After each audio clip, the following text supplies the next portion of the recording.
Dans ce chapitre, le cours nous propose plusieurs exercices pour nous aider à reconnaître l'unité et à ressentir le pur esprit en nous et chez les autres.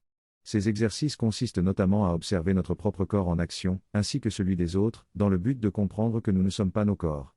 Nous sommes invités à nous concentrer sur ce que nous connaissons déjà du pur esprit des personnes que nous observons, et à laisser venir à nous les impressions et les souvenirs de cette essence spirituelle. L'objectif est de nous montrer que le pur esprit ne peut pas être différencié, comparé ou défini comme nos corps l'ont été dans le passé. Nous réaliserons que ce dont nous nous souvenons du pur esprit, c'est l'amour, qui peut se manifester de différentes façons, mais qui est toujours complet, sans besoin ni tristesse. Cet exercice ne demande pas beaucoup de temps ni de changement dans notre vie quotidienne, simplement de prendre conscience du pur esprit et de laisser cette conscience nous imprégner. Il est important de faire confiance à notre cœur dans ce processus et de nous souvenir que nous sommes plus que nos corps physiques.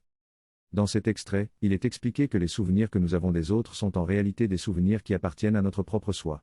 Aucun esprit pur n'existe qui ne fasse pas partie de nous et vice-versa.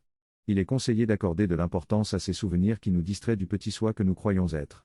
Il est demandé de ne suivre aucune autre instruction que celle de notre propre soi, et d'écouter notre cœur. L'ego résistera à cette démarche, mais il n'y a pas besoin de temps ou d'argent pour la réaliser, et aucune chance de se ridiculiser. Les notions préconçues que l'on a de soi-même et des autres peuvent voler en éclats, ce qui nous permettra de lâcher prise sur les preuves accumulées contre notre frère. Au départ, il peut être difficile d'accepter l'innocence et l'impeccabilité des autres et de soi-même, mais il n'y aura aucune trace de méfaits passés dans notre mémoire.